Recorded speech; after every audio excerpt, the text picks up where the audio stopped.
Well, fuck your God, God damn it. I always feel so much better when I say that. This is Matthew, the Odd Atheist Friends, and over there in Fat Man Funny Studios is Eric. Hi, Eric. How you doing? What's going on? Fat Man Funny Fargo. Yeah, Fat Man Funny Fargo. I didn't even think about that. But we've got the co-hosts of Apologetics Podcast, Nikki and Brentley. Hi, guys. What's going on?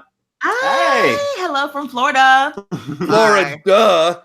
Hey. Oh, no. Hey, this is our birthplace. Yeah. Oh, wow. That's even worse. So where in Florida are you guys?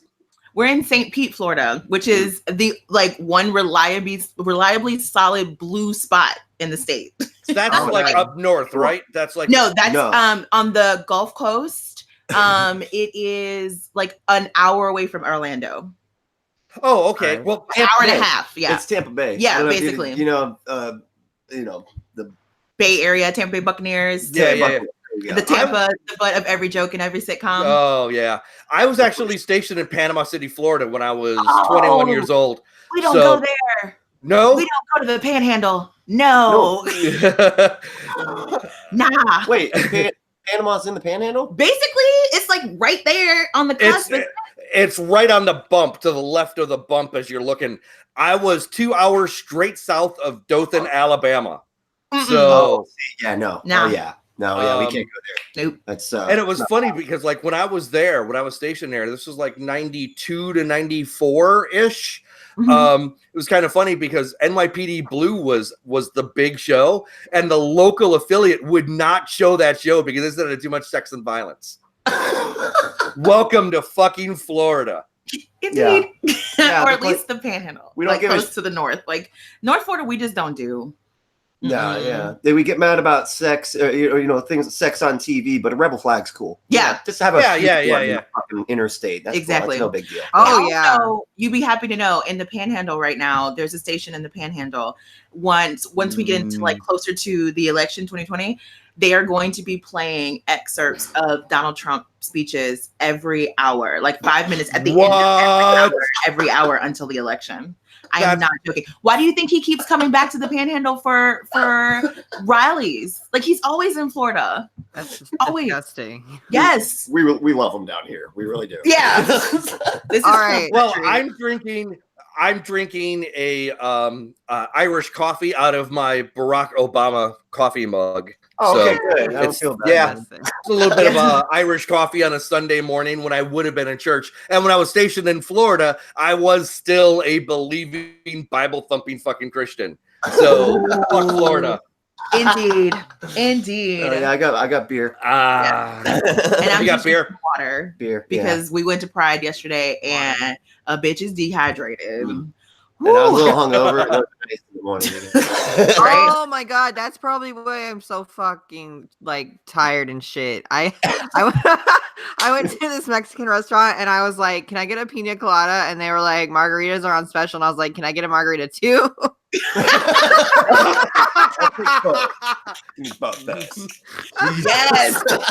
that's how you live, Eric. Right? That's it. God, yeah, that's what I was doing, and I don't really drink, so yeah, that's probably what's happening. Anyway, so well, I live in Fargo, repping Fargo, fucking Fargo, yeah, North Dakota. Oh my god, but I'm from North Carolina. Moved here last year, to help homeless kids and shit. But in North Carolina, let me tell you, I'm from the country. Rebel flags everywhere, so I get you. Places. Wait, in North Carolina, you're north. Yes. North Carolina is really bad, actually. In the Confederacy, babe. Oh, really? Yeah. I thought that was a northern. See, No. I didn't take history. Wow. Oh, it's okay. Okay. Well, the funny about that is because when Virginia succeeded, when they came back in, West Virginia's fuck Virginia, and they became their own fucking spot. So there were parts of West Virginia that were extremely abolitionist. And so, and it's funny because my second ship that I was on is the USS Harper's Ferry, named after Harper's Ferry, Virginia, where John Brown did his he wanted to start the insurrection. Yeah. So that's awesome. Yeah, Although West Virginia now, You know, though, I still want to go to like Harper's Ferry, West Virginia, because they sell stuff because the ship is named after them and the ship is still in commission. So that's crazy. It's crazy because West Virginia is beautiful. Like it is. I mean, especially like in winter, like that light winter when the snow is just starting to get on the mountains and stuff. Oh, it's just gorgeous. But my God, you know, this brings up a point that I've been thinking about actually. So I watched Anthony Bourdain, like his TV show, and he went to West Virginia in one of his episodes, and like it really made me. I watched that recently, and it made me think about how I'm really like ashamed of being Southern. I have like in my life, I'm usually ashamed of that, and after moving up here, I've been more like I've been owning it more because I don't know, it just feels like something that's part of me. But like when he went to talk to the people in West Virginia, he showed like what it means to be Southern. Like he showed independence, he showed stubbornness, he showed like all the good stuff. And then he also showed like they are really big on gun rights and they're really big on like Republican ideals and things. And I don't know, like he really showed their humanity too.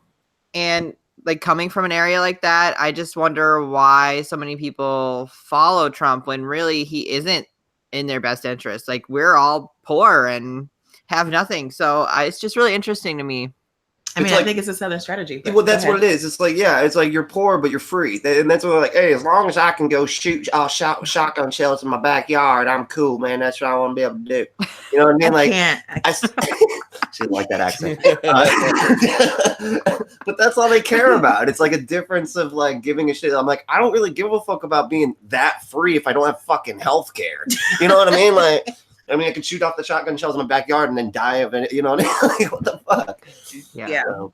It's like I wish more people who were Southern, and I think there's two problems. I think one, too many sensible people leave the South. That's the first thing, and they should stay and stake a claim and say we're not all like this, and because. Try to change it. And I know that's hard, you know, and that's difficult. And I think the second thing is, you know, I'm country. At the end of the day, like Black people in Florida are country. Like we because most of us came from, because like the South Florida is different from North Florida. My family is from this like tiny town right outside of Tallahassee that is really on the Florida-Georgia line. So we're like, most of us are like Black people who've been here for generations upon generations. My family's been here for like 6 generations. We're very Southern. And it's like, I don't hate Southern culture at all. It's a part of me. I just wish there was a way we could talk about Southern culture in a way that talks about everyone who lives here, because, you know, there are Native Americans here. There are Black people here. There have been, you know, Puerto Rican people and like Caribbean people here for so long. So there is like a Southern culture that can be universal and that we can embrace. And if we would just reconcile the past and all come together and say, okay, this is how we're going to rebuild the South together, it would work. It would be beautiful. And this would be a cultural hub, you know, but at the end of the day, it's like we're sticking to this Southern pride that is very exclusive and very discriminatory. And it's like, why? And we don't have to do this anymore. Right. I remember getting called a carpetbagger. Actually, when I lived in Florida, I was, like I said, I was still a Bible believing Christian, and I was going to a church, and there was one guy in the youth that was a college age group. And I was like that age too at the time, you know, I was 21, 22 years old. But anyway, so like there was one guy there who fucking hated me. And I have no idea why. Maybe because I'm a Northerner. I don't know. But he actually said to me one time, "Go home. We don't want you." And I looked at him and said, "Do you really think I fucking want to be here?" I'm like, I'm 1,500 miles away from my family and friends to a place I don't want to fucking be, that I actually didn't choose to go to. Like my initial orders after I graduated Engine A school was originally to Sardinia. I didn't want to go to fucking fucking Florida. Oh, they fucked you over hard there. Well, like try to give you the best of both. You know, they say, hey, if you're gonna get this, you're gonna have to get this too. Yeah, that's right. Well, I'm just saying. I mean, that really wasn't the orders I originally picked when I because it was like at the time it was like you had like there's like 60 of us. They put like 80 sets of orders on the board. Number 1, take your pick. Number 2, take your pick. And I was the first one to pick an overseas set of fucking Sardinia. That would have been fucking gorgeous. I know. And so, but people coming off of ships because they were in the middle of drawing down. So I think somebody coming off of a ship that was decommissioning was like, "Oh, I'm taking orders from an A school grad." Yoink. Oh, And that sucks. so, but yeah, I ended up going to. I mean, don't get me wrong. I mean, 21 years old, single, living in the barracks in Panama City, Florida, where spring break was 9 weeks long. Yes. Ow, shit, stop, out, please. But that's fun. You know, but their culture there, like I was saying, is like where they didn't watch NYPD Blue, and so it's like, you know, there was a lot of. I saw racism like all the time there. And it's like, and I think a lot of us, especially I know people who are definitely racist. And I think I might've had some of that internalized at some point, and I'm still working on getting rid of a lot of that, because I have relatives who are really racist. And so, you know, it's just like, you just see this stuff and trying to get rid of, speaking of the South, it's like combating that kind of racism and seeing people for people and who they are and embracing all of this stuff, because the rebel flag is specifically wanting to keep people in perpetual fucking servitude. Don't give me this shit that fucking Southern pride with the rebel flag isn't about racism, because it's exactly what it is. It's to keep people in fear. Exactly. You know? And I have this theory that if Black people tomorrow just took over the Confederate flag and do what we do and like make it our new, they would get rid of it so fast, because so much of racism, especially today, is reactionary. Yeah, it is. Oh, Black don't people like don't it. like it. They think we don't respect them when we fly it. Fuck them then. I'm gonna fly it. And I'm not only gonna fly it, I'm gonna make that shit giant. Like we have here in Florida, there's a highway where there's a person who owns this like airspace, and he erected a giant Confederate flag. Like you can see it. In Brandon, Florida. They were just talking about it on Cognitive Dissonance. They were saying, they're like, hey, I didn't see anything when I was in Georgia, but as soon as we got over the Florida border, there's a giant fucking rebel flag on the interstate. I didn't know what they were talking about. In North Carolina, there's a giant rebel flag on the interstate. Like there's multiples. Like I don't know. It's fucking ridiculous. It's horrible. It's crazy. And it's and what's so horrible about it is I wish they would just be honest. Like, be honest. Like, you know what the flag means. You don't care that it basically reminds us of our slavery and as well the issues that we're still fighting today. And you don't care because you don't give a fuck about us. I just wish they would be honest. I will respect it so much more than Southern pride. Because what the fuck does that mean? You lost. They have to be able to be awful and be seen as moral. I mean, that's how they have to be, you know. I mean, it's the rules. It's like being a Christian and then saying you're a horrible, evil person and going to hell unless you come to my God. Because I remember, like, you know, like in the South, because like South Carolina and fucking Florida were both famous for this. It was like, you need to come to my church and get real saved. They're not real Christians over here, you know. I can't tell you how many times I heard that. You need to come to my church and get real saved. Because apparently my conversion and my belief at 5 years old wasn't a real belief. I love that about the Southern churches and church in general. How exhausting. How exhausting. This is the thing we talk about constantly on our show, is just the need for them to be affirmed in their own life by you doing exactly the same thing that they do. Yeah. Or as you said before in a previous show, they say they do, because so many of them are not doing what they say they do. And I never understand that. Like, I don't need you to do shit in your life for me to feel affirmed in my life. Like, I'm gonna do me, you do you. I don't get that. Ugh, how exhausting. It reminds me, of like when, you have like that fucking friend who like, went way off the track, you know, and he fucking ended up smoking crack and shit. And he like trying to convince you that crack is fucking awesome. You know, and And you're like, okay, I'm sure. Yeah, dude, I'm sure it is. People stop paying for everything when they do it. Yeah, I'm sure it's pretty damn great. Real fast. But I'm good though. Do you know what's awesome? Angel dust. Angel dust is awesome, man. You should try angel dust. Oh my God. No, I had this guy come over the other night and he's like, you do anything? And I was like, what do you mean? Like, are you talking about sexual positions? Like, what do you want to know? And he's like, no, like I'm not saying I have any, but would you do some blow if I had it? And I was like, no, I don't do that stuff, bro. Oh my God. It was very interesting. That's crazy. I don't speaking of fucking drug, I don't understand. I mean, don't get me wrong. I understand smoking pot and I'm great with smoking pot. I have no problems, but it's kind of like, it's like, I don't care if somebody else smokes, but I don't want to hear about you smoking pot. It's like, I went and pooped today. I don't care. Exactly. It's like, if you want to do drugs, or drink alcohol or whatever it is you want to do you, man. Leave me the fuck alone. Right. But it's this idea of like wanting people to like, it makes me feel better if you do it too, because now then that'll make me feel better. And that's what I was saying, how it kind of relates to Christianity and stuff like that, because no, you need to do my thing. I know you smoke weed and stuff. Well, try crack. Come on, it's cool. It's really cool. It feels good. It's like it's gonna make you feel so good. That's not a real drug. Okay, this is the real drug over here. Yeah. Wow. Get real drug. And that's oh my God, that's a perfect analogy. Real saved. And maybe that's why we're getting all these new mega churches now, right? Because they need so much. Maybe they're just insecure. Well, I think they almost like. Is that what they are insecure? I'm entirely sure that they are absolutely insecure. Because they're thinking themselves, I don't feel shit, so I got to keep doubling down on this God stuff. I got to go every Sunday to make themselves feel good.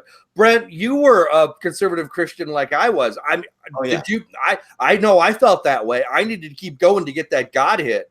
Right, because if I didn't, then I would start to just, think for myself, and that's, that was when you were being bad, Yeah. I mean, don't rely upon your own thinking. Trust in God.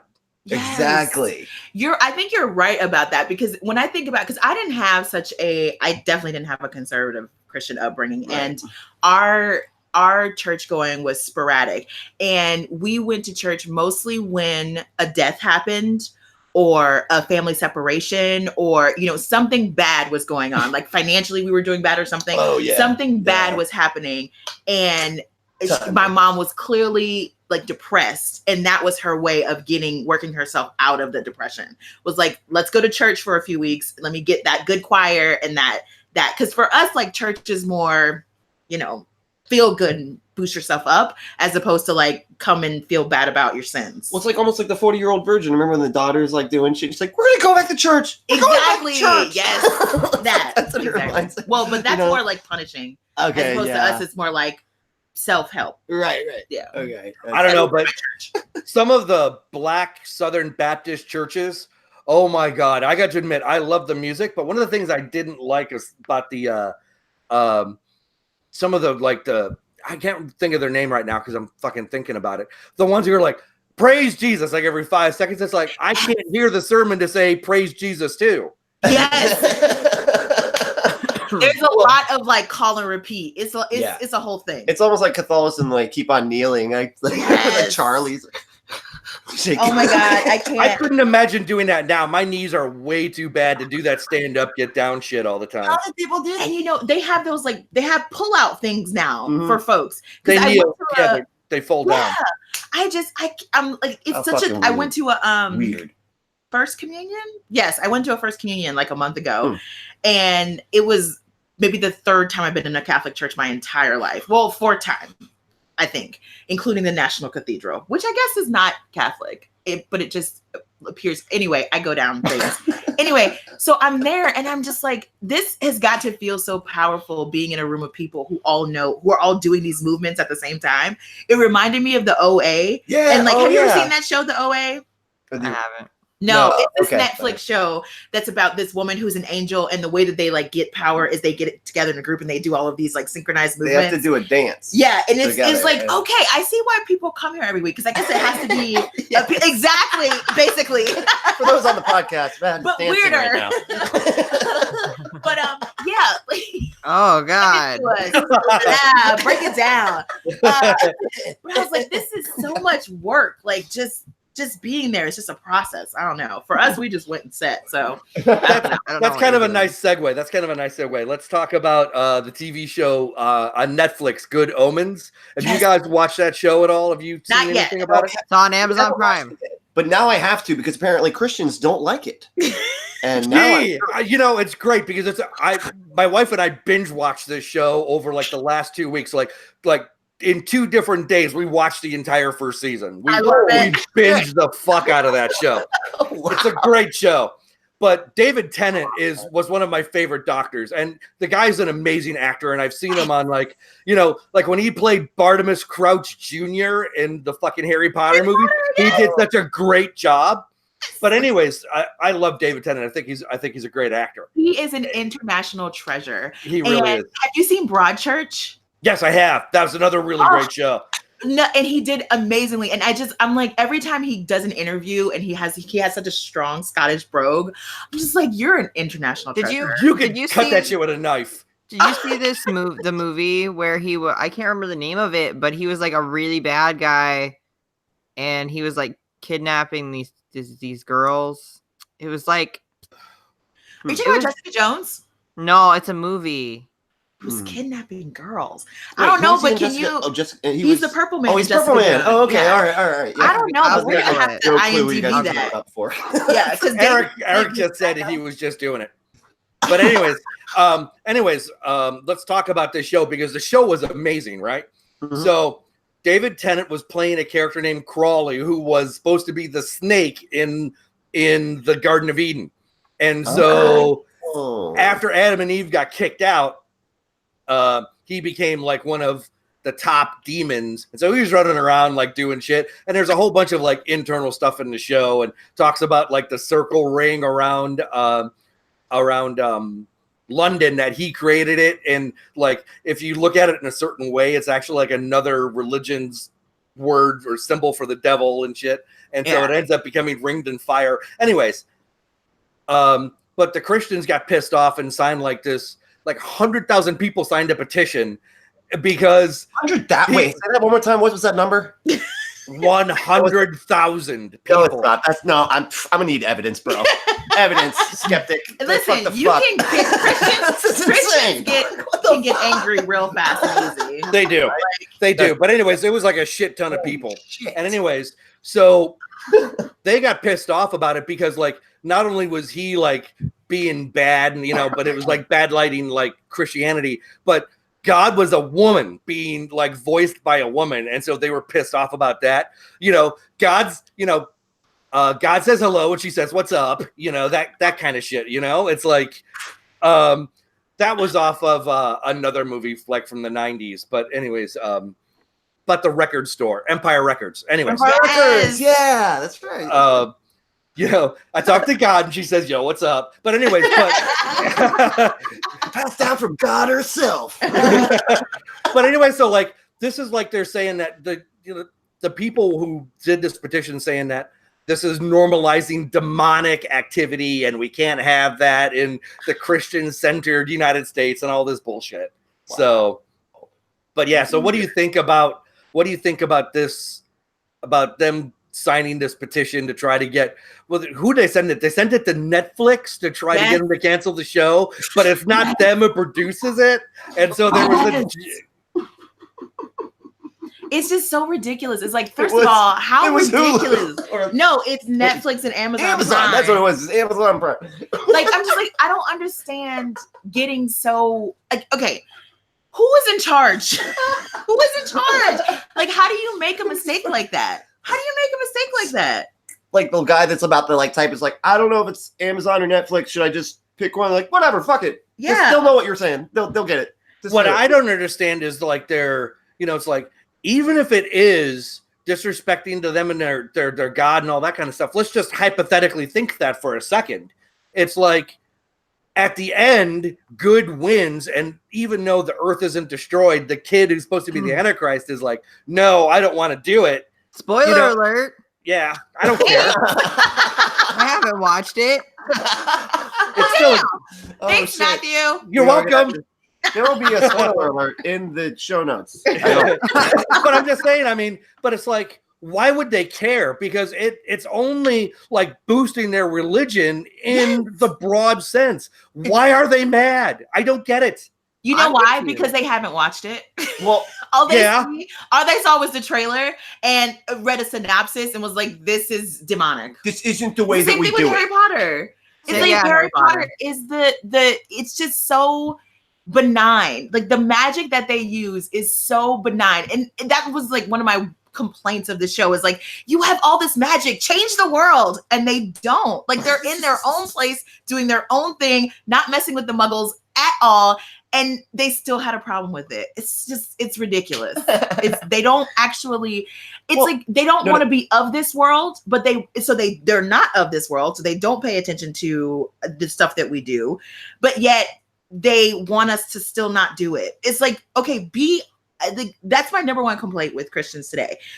If you don't want to be a part of the contemporary world, remove yourself, like the Amish do. Just go. I like the Amish. Let's I like go. them. Do your thing, dude. Like, yeah. But no, I remember when they like with the whole Harry Potter thing. I was actually still pretty heavily in the church at that time, and I remember the thing. This is so funny too. They were like, the spells that they use are real. Yeah, they're real. They believe that shit. I remember. What do you mean real? Like, we've talked about this with like other podcasters who like other episodes have been on here. Like I was still a very well Bible believing Christian when I was playing Dungeons and Dragons, and I actually had somebody say to me that you're worshiping the devil, and I looked at her and I'm like, I've never worshipped the devil. I've never saying magic missile is not the same thing as actually casting magic missile. You know, a missile for Christ's sake. Like it's a game. Like what are they talking about? You know, but it's like saying my wizard cast fireball is not going Shajukin. You know, I mean, it's not the same, folks. It's not the same. Yeah, I remember that with Dungeons and Dragons too, because there was a girl that became a possessed or something, killed herself. That was the story we all heard as kids. Yeah, it's not true. Because I heard that one too. As a matter of fact, there's a really bad Tom Hanks movie about this. No. Yes, like back in the day, it's like Monsters and Mazes. We've mentioned this before. Go see it. I'm sure you can find it on Amazon Prime or whatever. But Monsters and Mazes. Monsters and Mazes. Okay. Yeah, like a very young Tom Hanks. But yeah, don't take my spells, man. Don't take my spells. And so he like ends up knifing this guy. It's great. Oh my God. But anyway, so yeah. Wow. I just, at the end of the day, I'm just like, they take everything and then they want to force you to not do what you want to do, which is crazy to me. It's like, so now they have this like new, I don't know if you've heard any new Christian bands, but they basically sound just like Imagine Dragons now. Yeah. Like they are full on. It's almost a Christian band. I mean, they're more. Yeah, they're basically a Mormon. They're the craziest fucking Christians you can get. Yeah, I mean, well, they're pretty liberal, I guess, but I mean, it is full on. I mean, they're creating their own world it's like a parallel universe. It's like Stranger Things. It is exactly like that. It's like I don't get it, and I don't know. I'm like, what is it you want? Because to me, it sounds like you want Christian dominionism, but I don't know that you can have synthesizers in Christian dominionism. Yeah, you don't get to use our science, man. Like, what are the rules? Yeah. Oh, good grief. The David Tennant movie is called Bad Samaritan. You should watch it. He's like a fucking psychopath. I actually think I've seen that one. I think that we've got it on our watch list on Amazon Prime, I think. Oh, yeah. I watched it. It came out last year and I saw it in theater and I was like, holy shit. Like, he is just terrifying. Really? Wow. He's really good. He's great. I mean, we know we're he's all so excited. Yeah. David Tennant, sponsor us. Woo. Okay. Right? Yeah, no shit. We got you some new viewers. Right? We need to start a fan club. I'm so down with that. Hey, Nikki, I've got to ask you a question. So, like, we've talked about this stuff a little bit, and we kind of really breezed past it. But can we talk about, like, for instance, as like you being a black woman, a black and a woman living in the South? What is that like? Well, for instance, we want to apologize for our listeners because Nikki, you are our first black woman on the show. Actually, I think our first person of color. So thank you for coming on the show. We appreciate it. Doing the Lord's work. I'm just kidding. For one, I want to say that I don't think that there's a lot of people of color who are really doing Christian or atheist podcasting. And so, you know, it's great to see you out there with Brentley and spreading your stuff, because I listen to your show and you have got such a strong personality and I love it. And I think it's great. So I always love listening to hear you talk, and the interplay between you and Brentley is amazing. So, but yeah, could you talk about what it's like being somebody who doesn't believe in God and a woman and a black in the South? Can you talk about that for a little while? So it's this weird thing, because you know, it's funny because it's not as, you would think it would be a pretty big deal for me, but it's actually not as big of a deal for me as it was, say, for Brent to become, like, start to come out and say, you know what, I think I'm an atheist. But I think for me, what it is the difficulty for me is there's this way that religion works in Black communities that's very different from the way it works in white communities, in the sense that, you know, first it's assumed that you believe in God, but it's not assumed that you are living your life according to any sort of Bible rules, right? So, like, you know, the vast majority of us are still Democrat. The vast majority of us, at the end of the day, if you press us, if you ask us, are we pro-choice? We're going to be pro-choice. The vast majority of us are going to be like, you know, we may not agree with LGBTQ rights, but who am I to stand in the way of what somebody else wants to do? So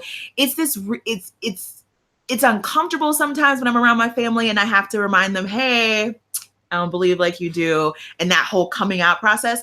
But it's such a blip. They're just like, oh, okay then, and we move right the fuck on to other things. So there's this way in which it's kind of easier for me to be not religious, in the fact that I don't get a lot of pushback from the Black community. But what does fuck you up is in your own head, because, and here's why. So, for example, I just finished listening to this amazing podcast called White Lies on, I think it was produced by NPR.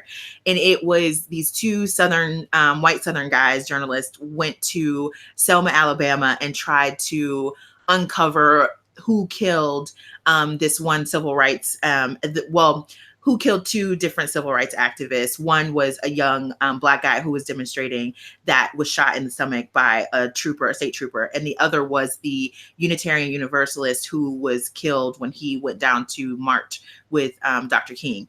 And so in that process of listening, of course, you know, they're playing lots of, you know, as they say, Negro spirituals. And of course, so many of the meetings without the Black church, so much of it would not have happened. It was the nerve center. It was the power. It was everything. And to this day, it's still such a giant part of our community.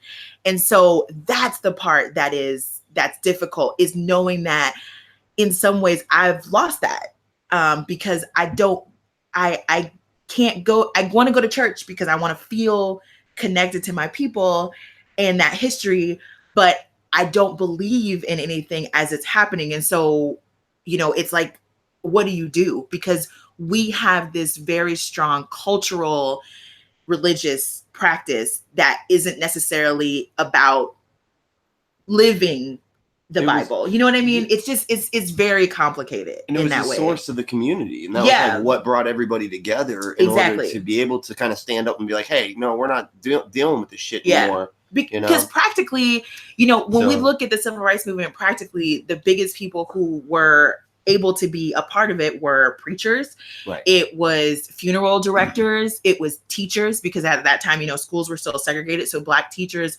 basically only had to answer to Black principals in the Black community. And, you know, like train porters, because they had a really good independent union, which could pretty much do what they wanted.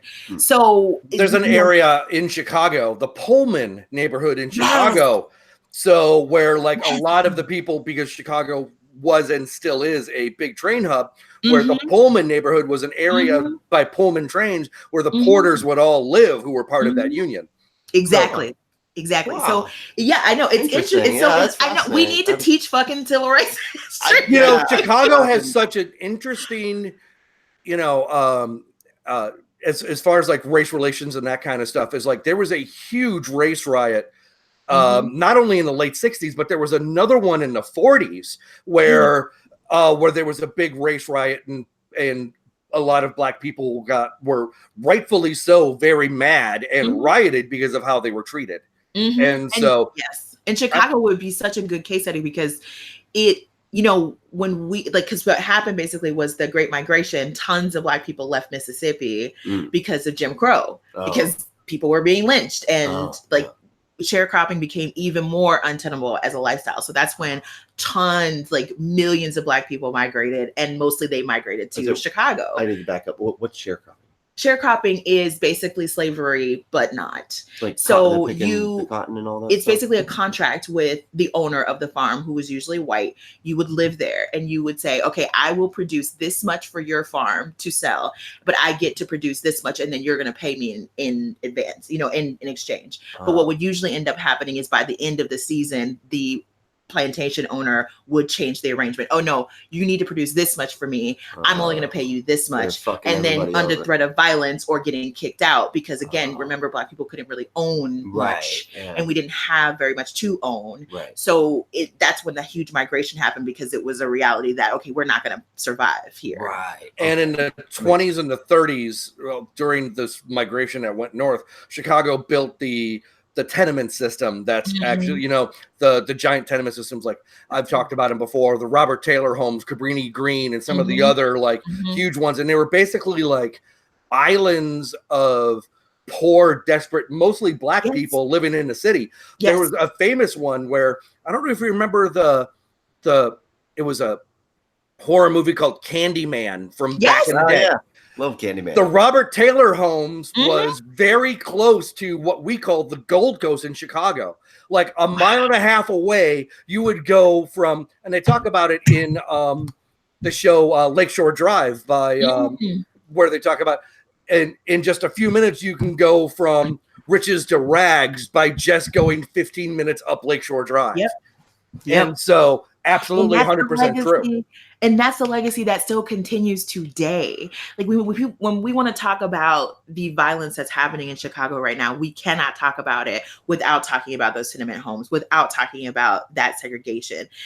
And it's just, that's the part that's tough for me when it comes to not being religious anymore and not being a part of the Black church, is that it is still a source of our power and our, you know, it's like our place where we go. And so not having that is difficult. But I think now that I'm getting more into the community, and you know, I'm listening to more Black non-believers, and you know, I just saw that Mendisa, like they're doing a conference in October, and I'm like, okay, this is an opportunity to create that new community where maybe I can still get that feeling, but not with all the bullshit that comes with it. Because what I'm finding too is increasingly Black churches are becoming, because you know, in the 60s the Black church was different, right? Like we had a goal that we had to get to, and so there was no time to talk about all that other shit in the Bible, because we needed, you know, to not be killed, like trying to get a job, or like to be able to vote, right? So but now that, you know, some of those things are not huge, and we have so many pastors that are aligning themselves with the right, you see churches starting to change and become places where they are talking about, you know, LGBTQ issues, not in a way that I want them to be. And they are talking about Black women need to be less independent and, you know, stop, you know, having babies and all that misogyny that's inherent in church. And you see now, like my church, for example, that I used to go to growing up, they were in the news, I think maybe 4 or 5 years ago, because a church member who everyone has known is gay, it was never a secret he was gay, his partner died, and he wanted to have the funeral at the church, and our pastor refused. He refused to let him bury his partner or have the homegoing services, we call it, at the church. So it's still like, even though that love is there, because, you know, it's so powerful.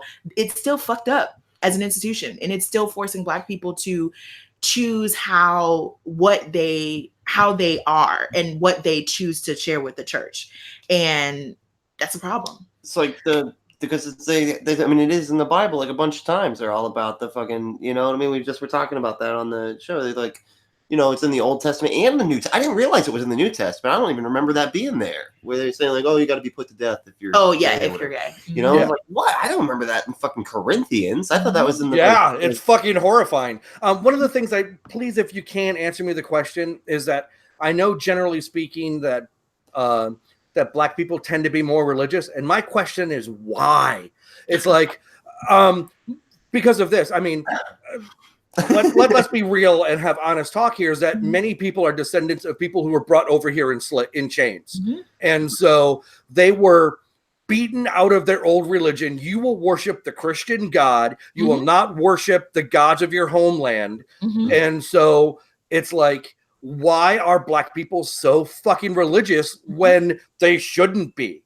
And and then why are they going to Islam too when Islam is also doesn't really like them a whole hell of a lot? Yeah. Right. So I think it's a couple things.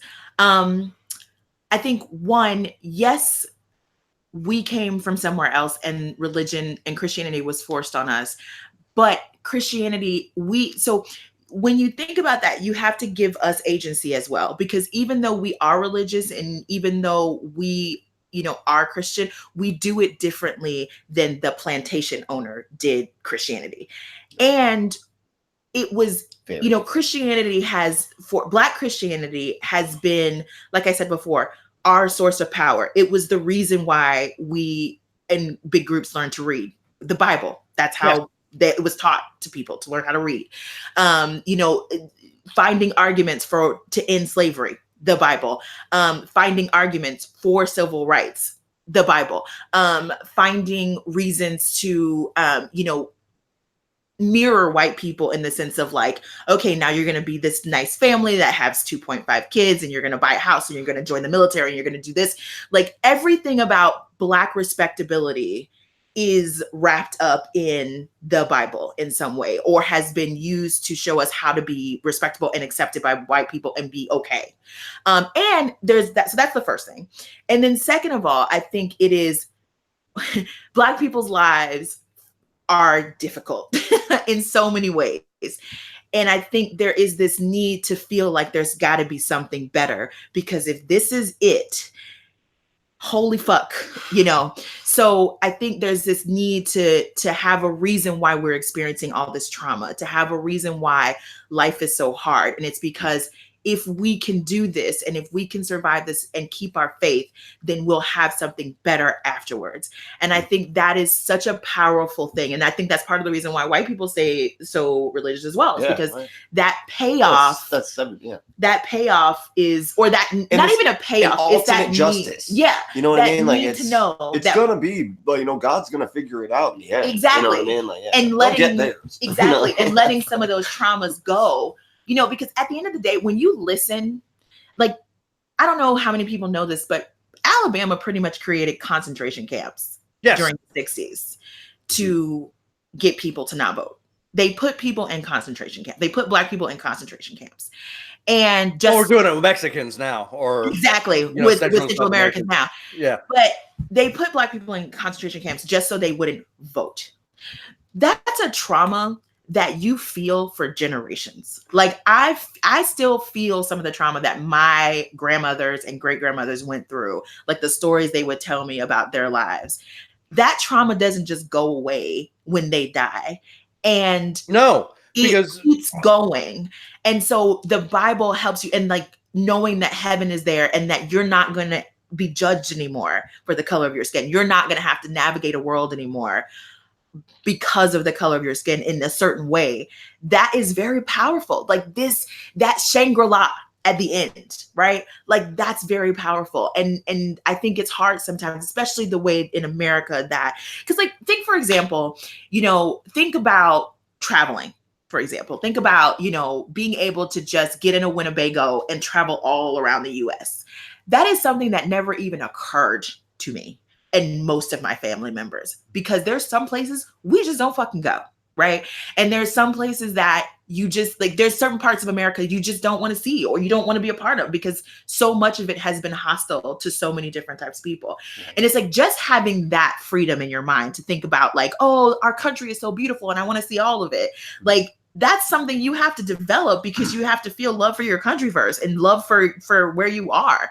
And that's something that sometimes Black people don't get to have because we don't have equal access to everything. Like I was just telling Brent yesterday this story about, so we're here in Florida, right? Home with the beaches and spring break. And oh, it's just so beautiful and lovely. You know, we have animals, like all these animals and just nature. It's gorgeous. But I was telling Brent, like growing up, we're close to Clearwater Beach. Clearwater Beach is like routinely voted one of the best beaches in the country. Yeah, which is, I disagree. But, all right, whatever. But like, I didn't go to Clearwater Beach until I was an adult. And you know why? Because my mom was born in 1965. And at that time, Black people were not allowed to go to Clearwater Beach. We were allowed to go to one beach. It's called Ben T. Davis Beach. It's actually not even really a beach. It's just this place that they allowed us to have because they didn't want it. And that legacy came through to my lifetime. Like I still only went to that beach because we weren't allowed to go to Clearwater. No idea where that beach is. Exactly. Like Brent, white person in Florida, is like I've never even heard of that. I've not heard those words before. You know, exactly. So that access is not there. Go ahead. We talked about in the past where the reason why Black people, many Black people don't know how to swim is because of not access to pools and that kind of stuff. Exactly. So, and being denied beaches. Yeah. But I'm just saying, I mean, lakes, quarries, everything. Like, whoa, what are you coming here for? No. Exactly. You can't be in the same water. I mean, what was it? I just saw a video not that long ago. Okay. I don't know if you guys know, but one of the reasons why I wanted to do this podcast was because of Donald Trump, but also Laquan McDonald, Tamir Rice, and of course Trayvon Martin, their murders. Was also one of the reasons. And so I started looking back on some of the stuff, and it was just like, talk about an eye opener on some of the stuff and how I didn't realize how fucked up of a shitty person I was growing up and how fucking shitty a lot of America is. And so you see this all the, this is one of the things that I'm really pissed off about these fucking Confederate flags. And I'm sort of like, oh, it's pride. It's not racism. And I always come back bullshit always, every time. Completely. And it's just like, I'm just saying, I just don't understand how Black people can join the military, and how Black people can join the police force or like I agree, but or be Christian. What's the alternative? I mean, the alternative was the Black Panther Party, and you saw what they did. You saw what happened there. That's right? Because that morphed into something bad, but the initial idea behind it was great. It was needed. No, I mean, but even initially, just the idea of Black men owning guns was just not allowed. Like it was just because in the beginning it wasn't. That's what it was. It wasn't as at the beginning. It was a group of people trying to protect their neighborhoods from cops. That's what it was. Wow. They wanted their own police force. But if you look at it now, the sheriffs were originally created to chase down runaway slaves. That's it. That's what they are. And that's why sheriff offices are seen more often as races than city police force. Do you want to see something hysterically horrifying? Is you look up on YouTube and you see the difference. Look up the difference between white people open carry and Black people open carry. Holy shit. Yeah, I've seen that. Yes. Oh, yeah. It is a complete. I mean, listen. People are standing in their yards with their dogs, and that is enough for suspicion. Right. Like it is incredible to me how much people just question you, like question why you exist there. And that's the problem with segregation. And that's what concerns me about the future of this country, because we're getting more and more segregated. That's how Trayvon Martin got shot, was because he was walking down the street while being Black. Exactly. And so in a neighborhood where they felt Black people shouldn't be able to afford. Yeah. And then George, whatever the fuck, got his ass kicked. So he came back with a gun and shot him. That's it. Yeah. That's it. He started a fight that he couldn't finish without murdering someone. Yeah, exactly. That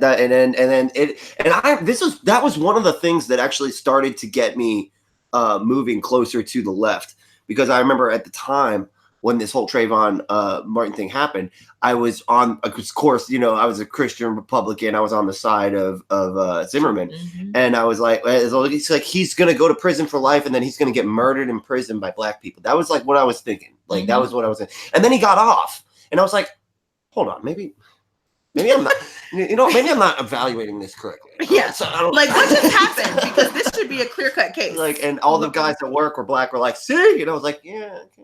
So let's talk about, for instance, like one of my favorite things to talk about, and that's Laquan McDonald and the police officer who fucking murdered him. 16 shots. He was convicted of second-degree murder and assault with a deadly weapon 16 times. Mhm. Now, he should have gotten anywhere between 5 and 15 years per shot. Mhm. He got 6 years total, 6.5 years total. Mhm. The guy he will be out of prison in less than 2 years now. Mhm. So, And I guarantee you, he might even be able to finagle with a union getting into another police force potentially, Yeah. and that or a security guard position, or the thing that gets me about this is he was the first person who was convicted. He was the first person convicted of murder as a police officer. So we need to say that that's a great thing. But he still got off. He still got off with an incredibly light sentence. Where if it would have been me shooting somebody, they would have fucking thrown the book and thrown me under the fucking jail. Do you know what I'm saying?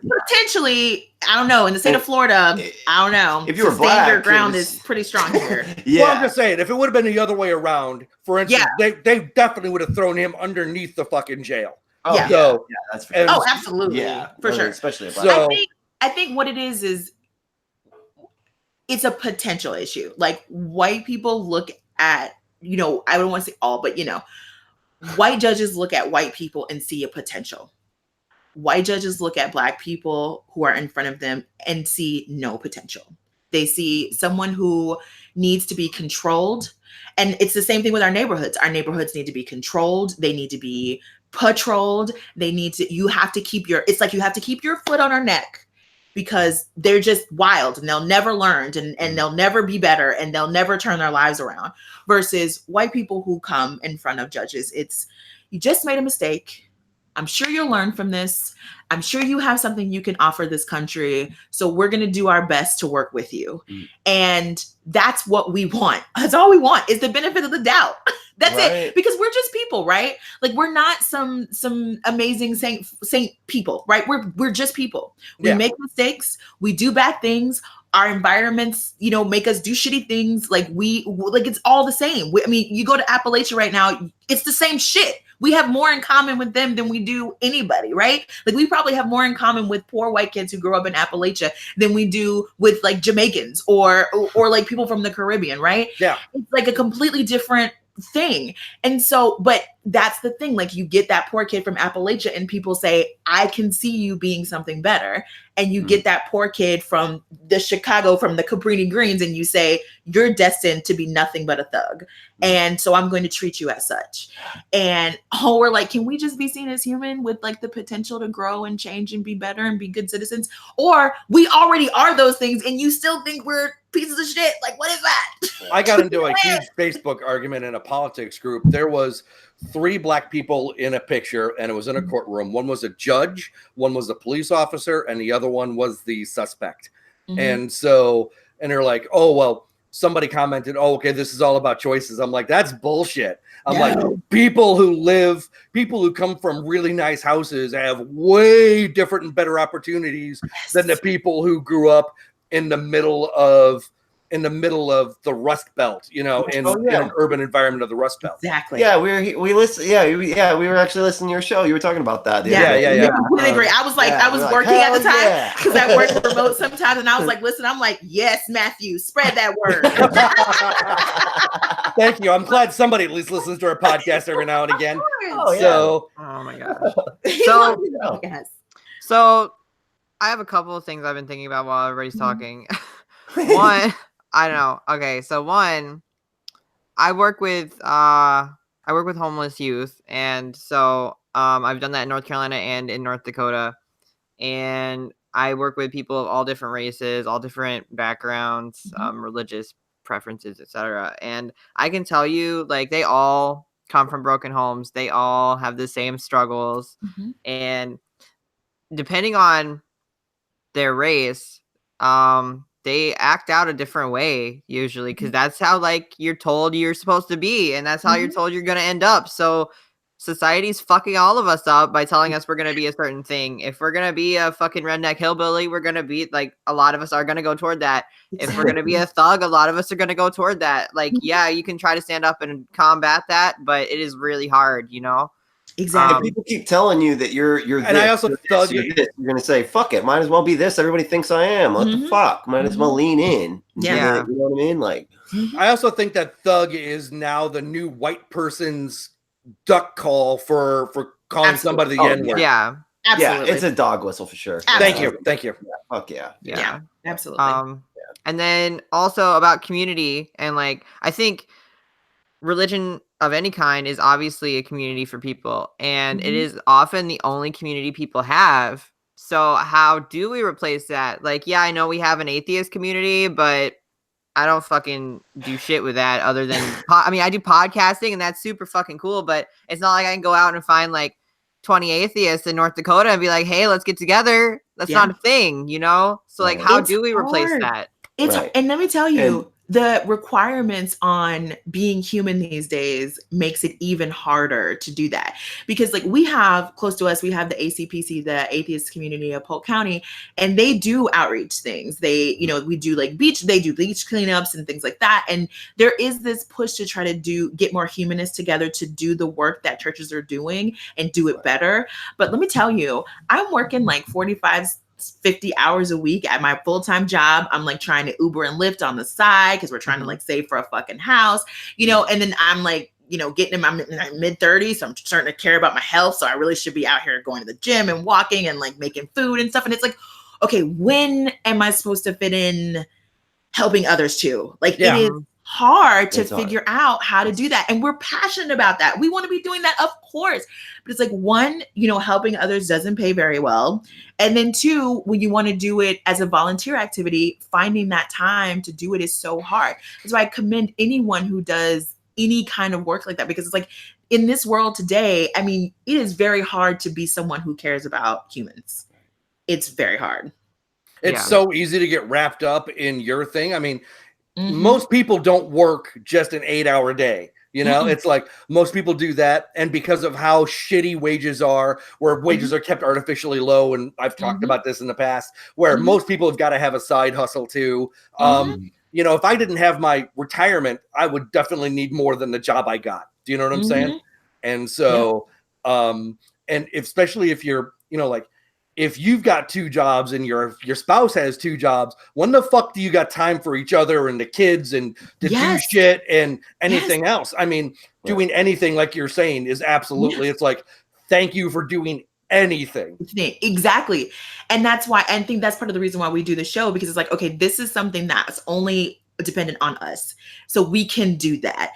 But it's like, we, you know, obviously we want to be doing more, but I just have this fear that eventually it's going to become even harder for people to be able to do that work, because like, one of the things we care about a lot is addiction recovery and what people who are addicted, you know, have access to, because religious addiction recovery is a joke. It's garbage. It's a complete garbage.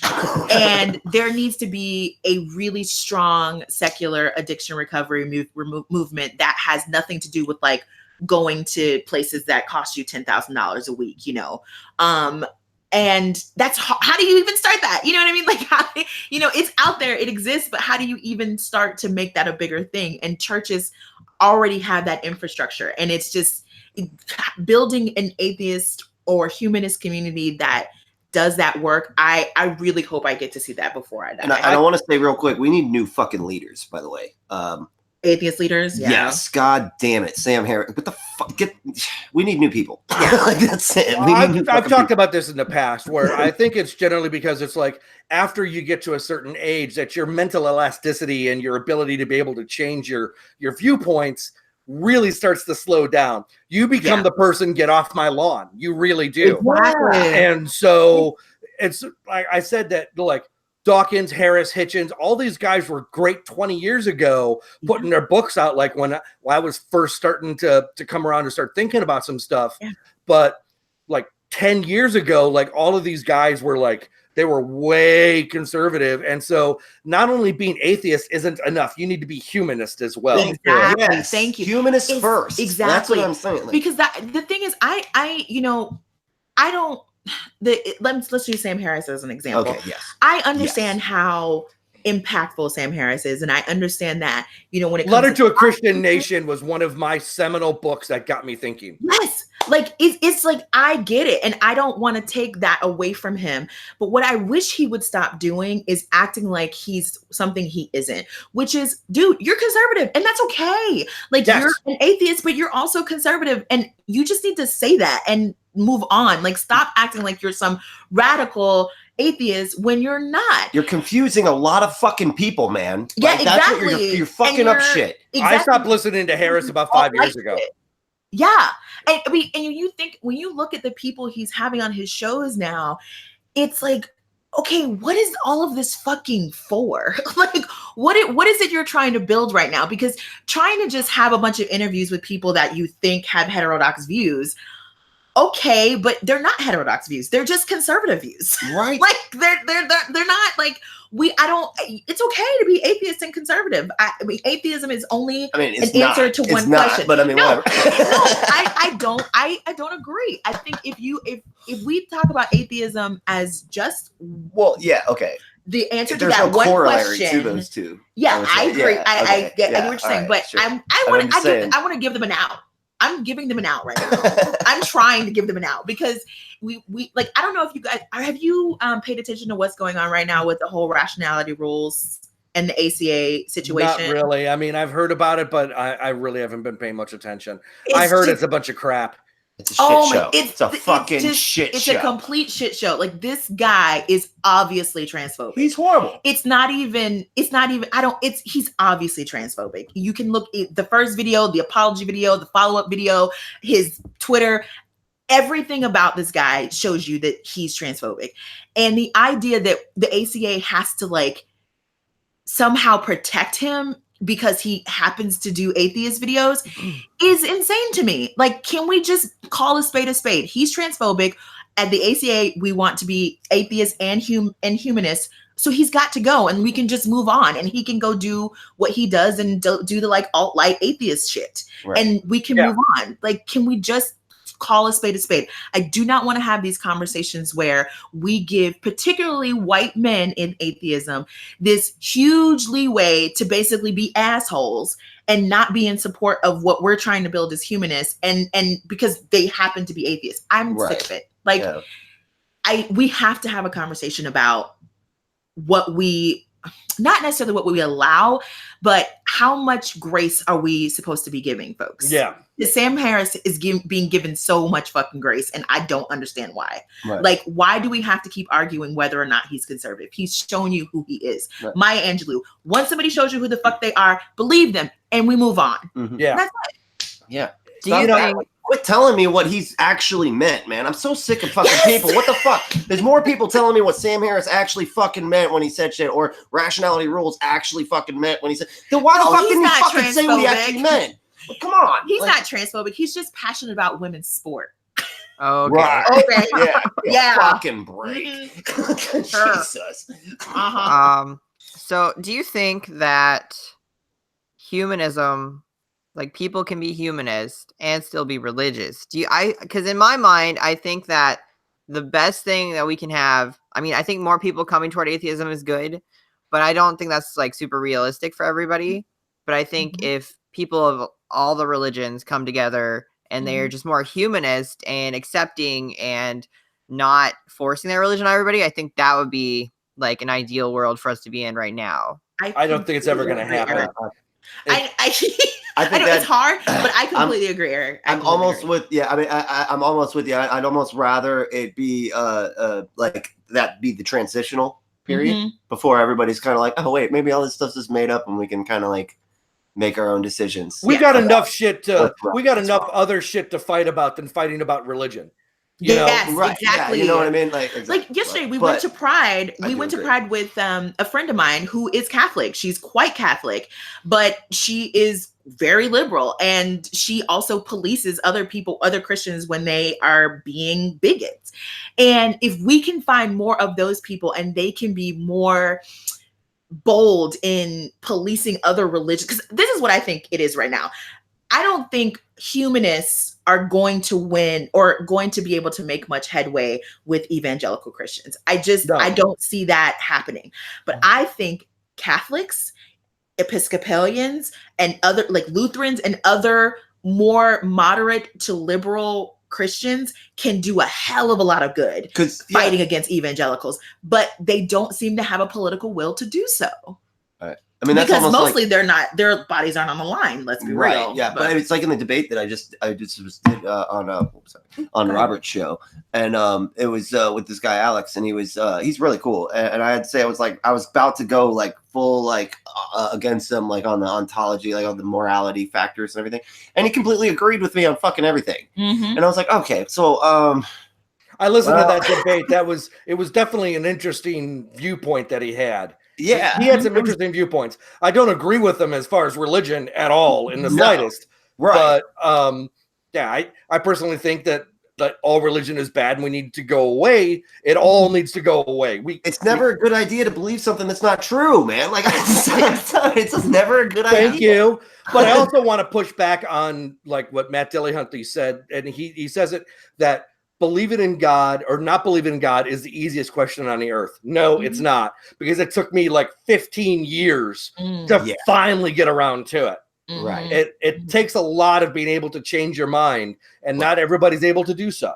Because it's something that's so far removed, it seems like, that it's just like, oh yeah, of course that's true. You know what I mean? Like, of course there's a God. Yeah. Because I've already made that journey. Because when I was still a first Christian, I was like, of course there's a God. I was on the Dawkins scale. I was a 1 on, yes, there's a God. He shows himself to me every day in little things all the time. Yeah. And so now I'm a 7 on the other side, that there's no way that there can be a God, because the universe shows us that there isn't.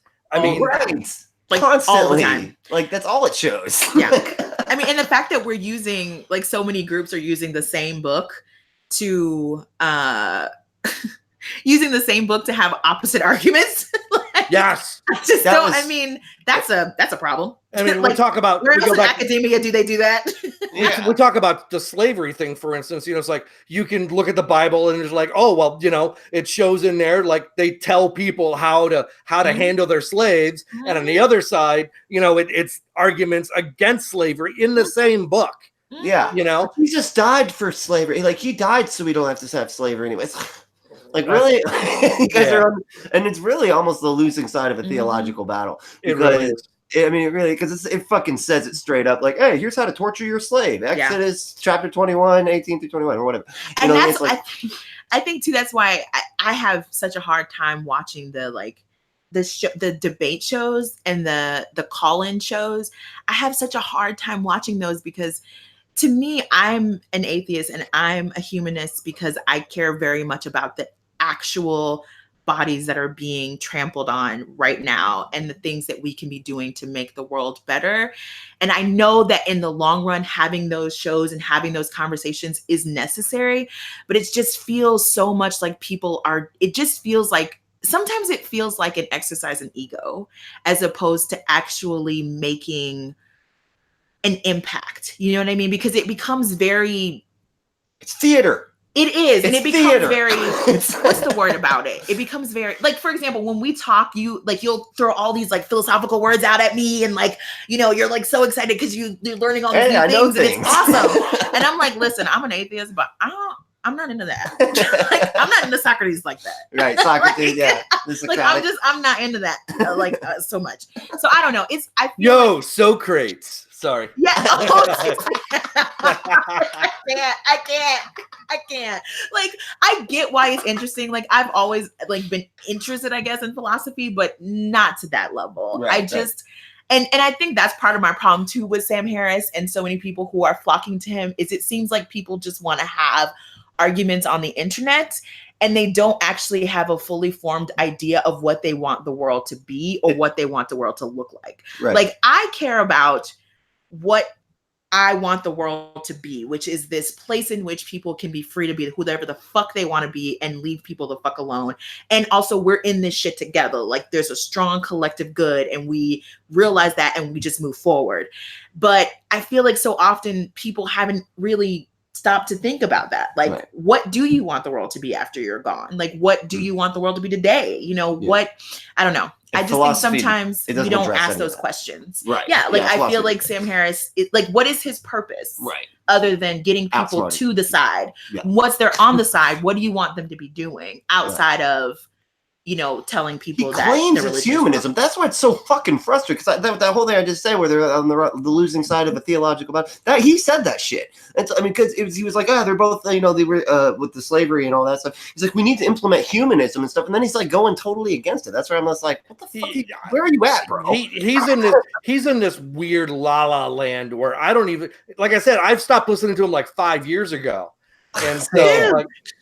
Dawkins, I only listen to Dawkins for his evolutionary biology bullshit. The rest of the stuff, he is the guy's in his fucking 70s, if not 80s. It's like he is straight get off my lawn. Yes. So, you know, The God Delusion was the last book that I've read as far as his that was any good as far as that goes.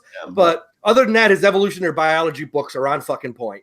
Yeah. And let me ask you this question, because this is something I'm always interested in, and it's an observation I've made, and I wonder if it's true, because that whole getting more conservative as you age thing is not really the case for Black people. Like, that's not really something I see. In fact, it's probably more so the opposite, because I think as we age, we see the world even more clearly for how fucked up it is, and it's even more like you do you. So diverse. What is that about? Like, what is that about, that trend of it? Like, even the boomers today, like, you can see it so clearly in the boomers. Like, what is that happening where you start off as this like radical hippie and then eventually become get off my lawn? Like, because it seems so clear for like white people doing that. Like, I don't know. What is that about, you think? I think part of, sorry. No, you're good. Go. I think part of it's greed, and part of it's they're afraid to lose what they have, or maybe they do see that the world's really fucked up, but they don't want to like accept that, and they're just gonna be like, I got mine, this is mine, fuck all y'all, don't bring me into it, you know? I think that's exactly what it is. Because I grew up like totally Christian conservative, that kind of stuff, really, really poor, but Christian conservative and all that kind of stuff. And it wasn't until I started seeing inconsistencies in the Bible, because I've fucking read it, and seeing, you know, and then seeing all of this stuff like over the course of time, there was like, okay, well, aren't they supposed to be Christian too? But yet they're doing all this fucked up shit. And it's like, I don't fucking get it. And so for me, my course over time is a change, not only of religion, but what I see as my own evolution of right and wrong, and how I see right and wrong. So I'm not getting more conservative. I'm getting way more liberal. Yeah. And so I don't know about this other thing, because that's not me. And I can see how other people do it, because what Eric said is right, is that I think they're like, I got mine, fuck you, because I know people who are like that. So people who I served in the military with, they're like, you know, I got mine, I've busted my ass, you know, I've got a great job.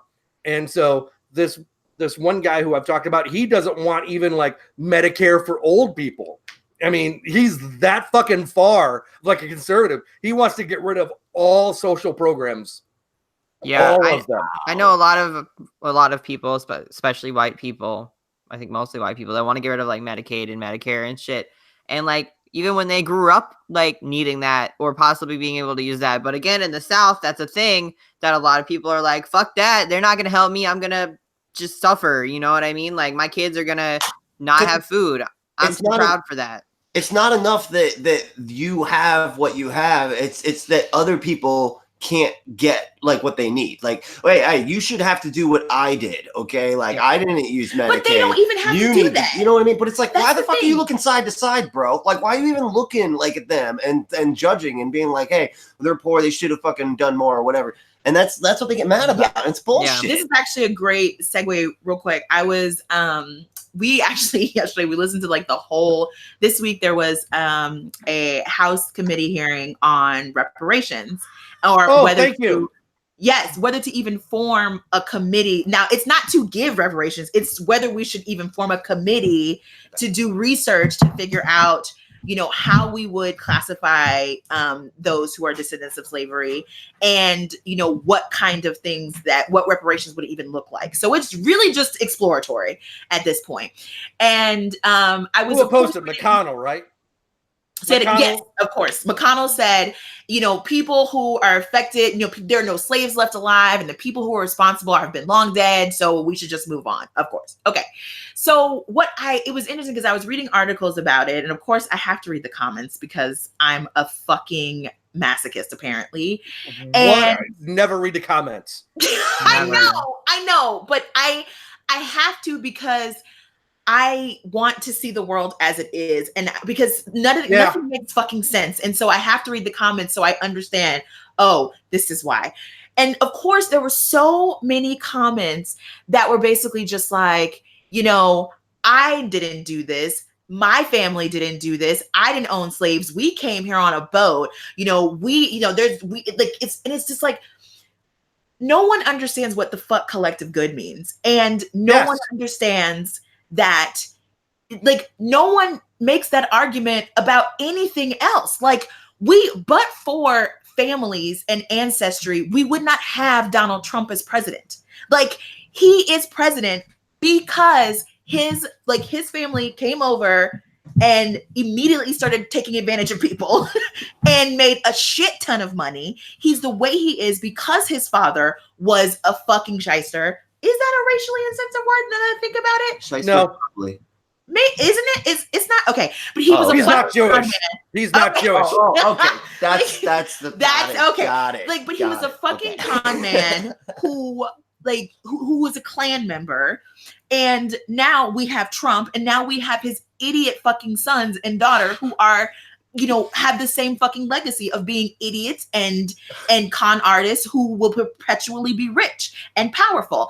And it's like, but for the choices that his ancestors made, he would not be where he is today. And the idea that they don't think that the way our ancestors were treated has nothing to do with the way that we are today is baffling. They better guard his grave, because I have every intention of pissing on his grave. I have every intention of pissing on Donald Trump's grave. It's going to have to be a state secret where it is. I am not joking. I am not joking. I have every intention of pissing on Donald Trump's grave. Fuck yeah, me too. I will. Like, it's this idea that Black people are different.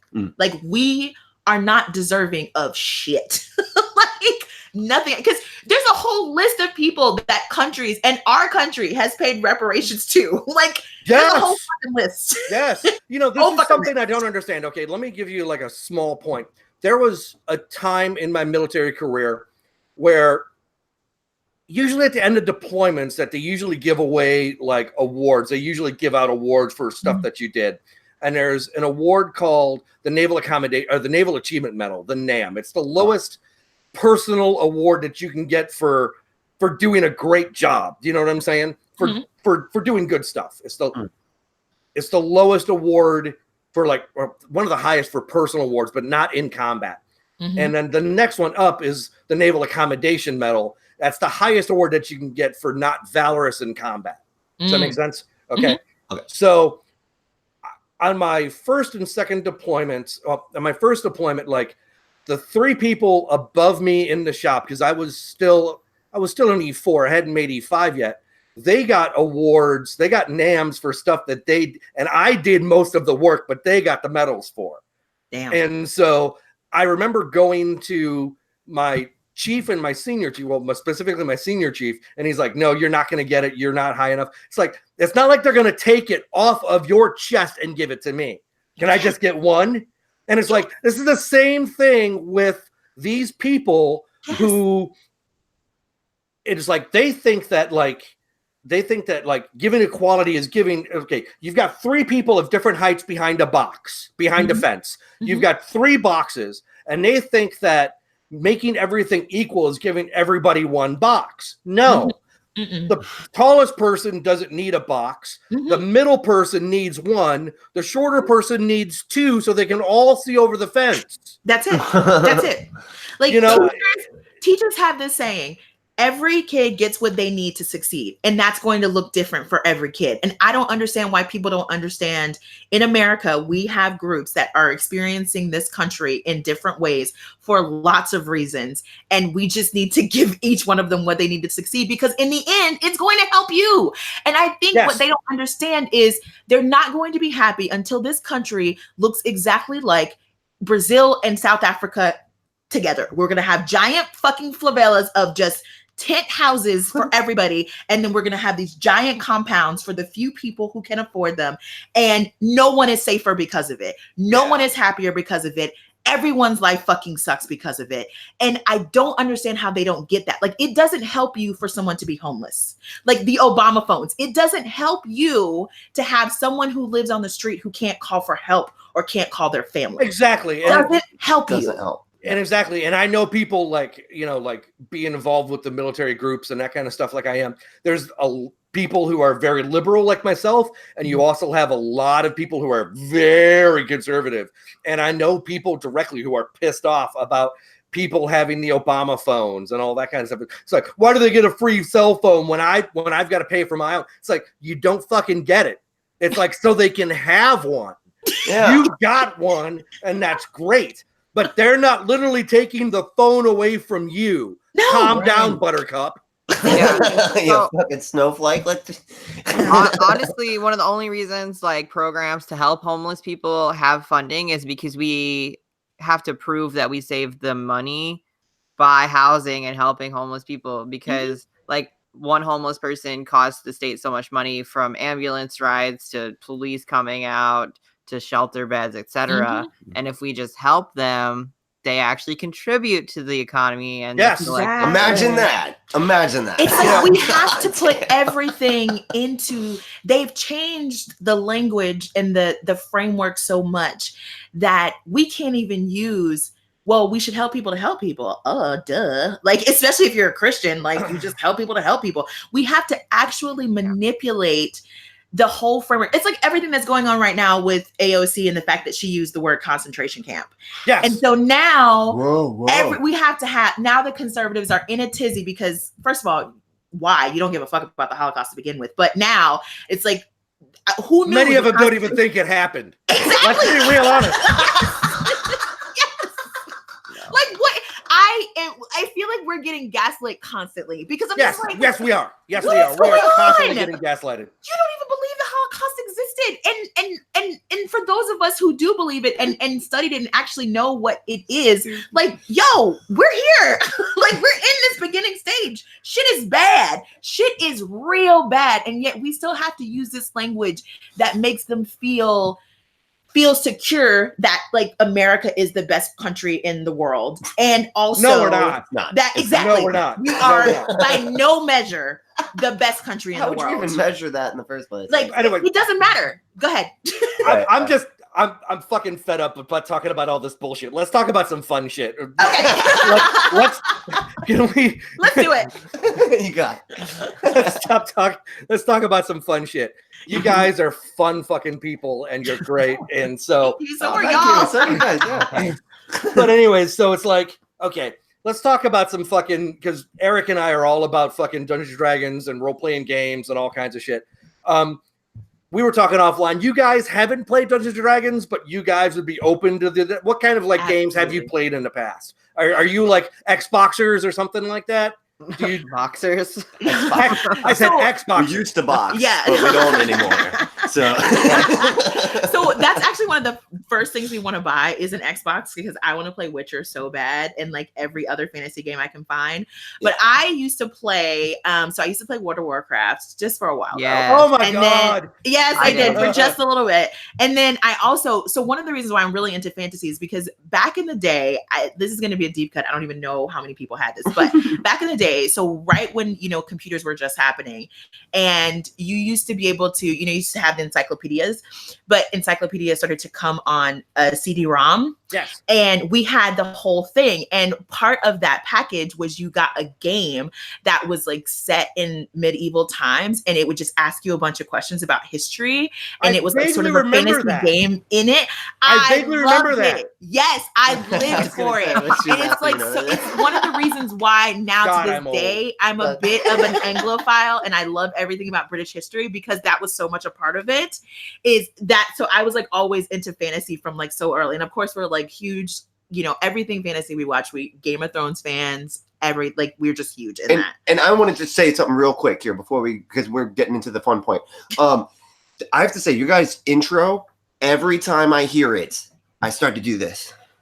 I start to as soon as that beat drops, I'm Thank like, you. oh, fuck yeah, here we go. Eric is All the right. one who picked out On the the music. button. I love the music. I love it. It's so good. It's so It's fucking great. awesome. I fucking love it. I Yes. love music. And It's it like reminds me of being in those a club. text- Yes. Oh, yeah. But it reminds me of those text games that I used to play where it was like you get to you're like a break and you have the bridge is broken and you have to be like, fix the bridge. And it's like, yeah, that doesn't make sense. You're like, oh, okay. Oh my And then god, the old DOS games. yeah, you remember that shit. Yeah. You're like, it was actually tie the vines to the bridge and fix Yeah. it that way. What the fucking hell was I? Oh, great. I have to word it just like that. Anyway. That's what it reminded me of. And it starts. I want to know what you guys think of because I've been playing Xbox Skyrim since it came out, and I fucking love Skyrim. Holy Okay. shit. Skyrim Get is the fucking detailed. special collector's edition, and then when you get it, mod it the fuck out. Don't play the vanilla game. The vanilla game fucking sucks. It's so much better with mods. Oh, yeah. And Oh, mods are the way to go. Oh, man. I'm just saying, mods are the fucking way to go. But Skyrim, I've been playing it more on than off for the last 8 years. And so think about that, how long that's going.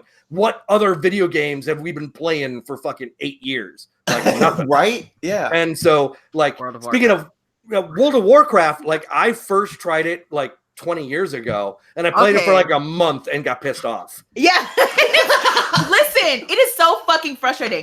And I was in high school when I was playing it, and I wasn't super busy, but I was like, I don't have time for this. I know that there much. are people who play that shit literally all fucking night long, every night. It's like in the summertime with the kids, they've got nothing better to fucking do. No. And you can't win. It's like, how did you? No. Yeah. To me, it ended up being like playing Sims, but in a fantasy world. And Yes. the problem I always had with the Sims games is I'm trying to build a real life. It's I can't spend this much time building a fake life and also have to build a real life too. I don't The have time second for life, this. second life remember- games. I remember playing The Sims, and it was one time my ex-wife and I were playing Sims together, and supposedly my character in Simville cheated on her, so she made me go swimming and then remove the ladder, so I drowned. It's like, you're a cunt. It's like gonna remove the ladder. That's brilliant, though. Look, that's how women are gonna kill if they're gonna kill you. Right?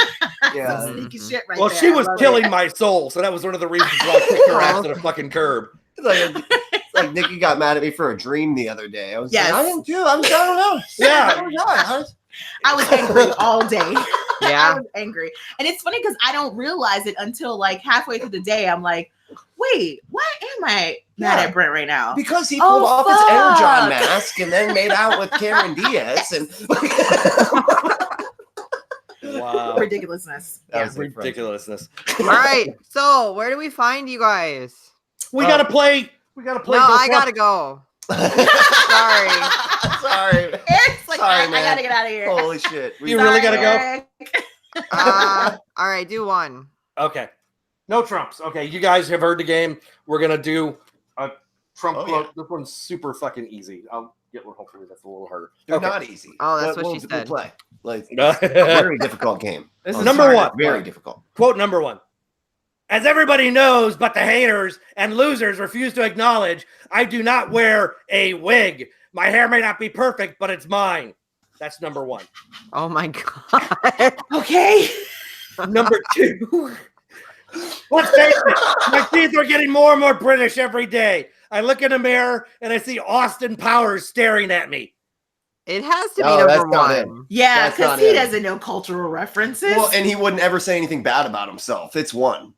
It is number one. Number one was Donald Trump. Yeah. As everybody knows, but the haters and the losers refuse to acknowledge, I do not wear a wig. My hair may not be perfect, but it's mine. Donald Trump. Then number two, let's face it, my teeth are getting more and more British every day. I look in the mirror and see Austin Powers staring at me. John Oliver. Hugh Grant. Fuck. Holy fuck! That is awesome. British dentistry is not on trial here. They have such a good way of making fun of themselves, and it's You know what's kind of funny is like it's a little bit different, but like my favorite band is a band called Bandmate right now, and they're like a rock group, like an all-girl rock group from Japan, and they are fucking amazeballs. Check them out. But anyways, the lead singer, she's got these fangs that are in the front of her teeth, and it's because the incisors are pushed forward a little bit in her mouth. And so that's actually really common in Japan for like one or other and like women's mouths or sometimes in men's to be look just like that. Yeah, I have it. And so that's so cool. It's not. she's got both of hers on her uppie. Her name is Sakai Atsumi, I think. Her first name is Sakai. But she's got both of them, and she does this thing all the time where, like, especially during Halloween, she was like playing a vampire, had blood, and she was all like showing like her fangs and that kind of shit. It's a great picture. So, but yeah, so awesome.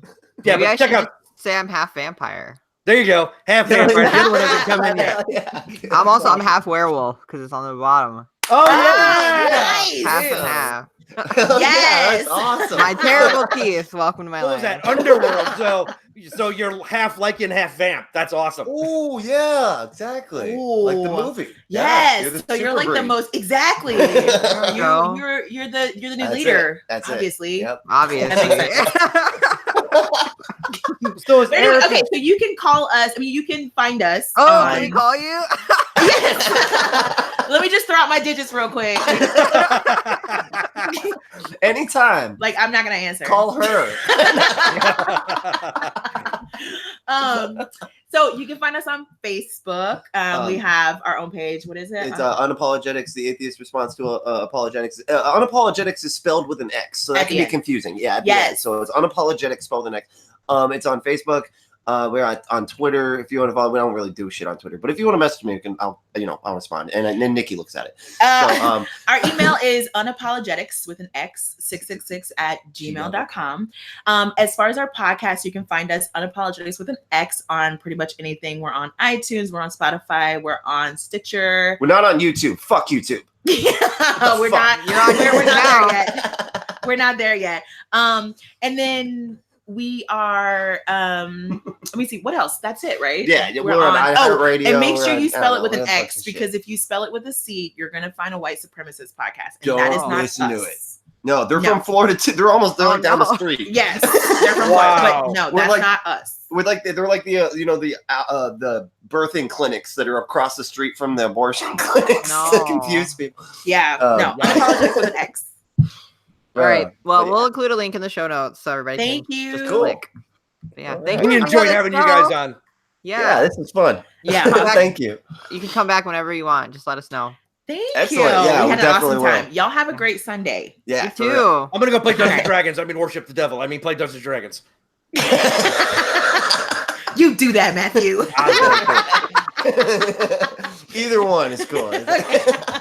Well, All this right. is This is Matthew and for Eric and the Apologetics guys. Thank you for coming on. This has been the Odd Atheist Friends, and we'll talk to you soon. Bye. Bye. Bye.